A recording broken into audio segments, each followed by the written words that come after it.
Welcome to Old Grump's Garage.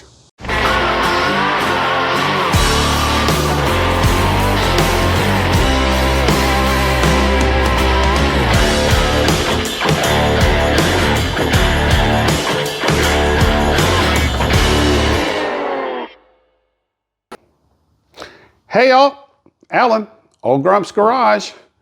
We are still working on the Hurricane MG. If you're not familiar how we got to this point, make sure you go back to the channel and check out episodes 1, 2, and 3. Engine's been soaking for a while with Marvel Mystery Oil in each cylinder, about 6 weeks. Been waiting for a starter. We had a couple failed attempts at getting a replacement. We have one on hand now, and I'm going to show you what the old starter looks like and what the replacement looks like, so you kind of have an idea of what we're up against. There's the two starters. The black one's the one that came off the car. You'll notice it will not turn, not even the Bendix. This is the replacement starter we got. You'll notice this freely turns, as it should, so that when the starter does its thing and you see it's actually turning, this gear can spin up into the spring, making connection to the flywheel. This one, it is froze up as, yeah. So being submerged in salt water is kind of taking a toll on that one. I don't know how good a footage I can make installing this, because you kind of got to stand on your head and turn it sideways and everything else, but we'll do what we can. I'm going to go ahead and apologize for any background noise, but it's about 500 degrees in South Georgia right now, so I'm going to have to run both the shop fans to keep from passing out.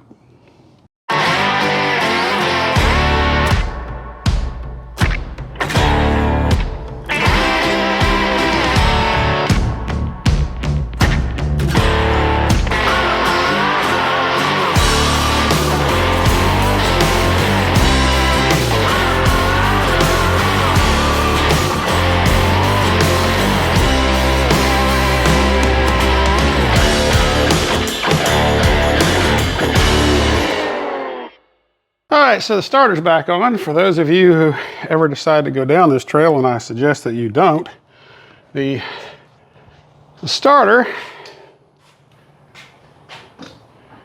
which is conveniently sandwiched right there underneath the distributor, is so big it will not fall down between the frame rail and the oil pan. The only way you get it out is you take the oil filter adapter off the engine and the oil filter. You take you take one of the bolts out of the coil and slide it out of the way, and you have just enough room to stand it on end.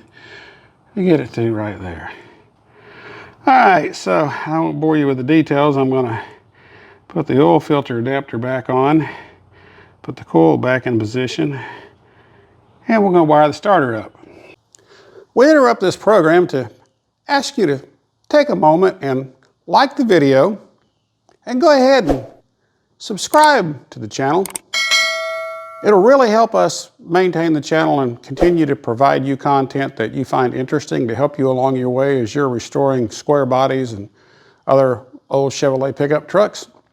And it continues to grow our community. Thank you for your support, and we now return you to your regularly scheduled program.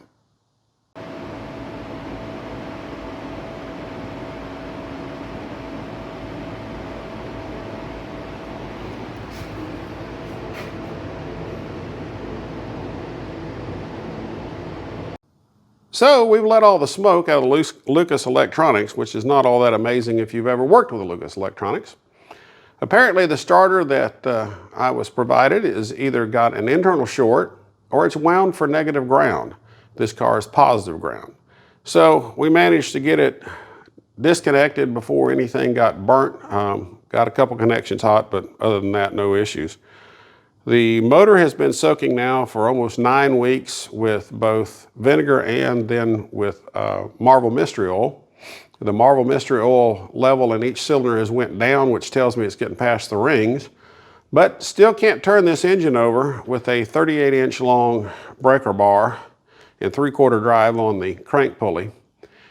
I believe that means the main bearings on the crankshaft are probably rusted as well, and the engine's going to require disassembly and be rebuilt, or the owner's going to have to look for a engine swap.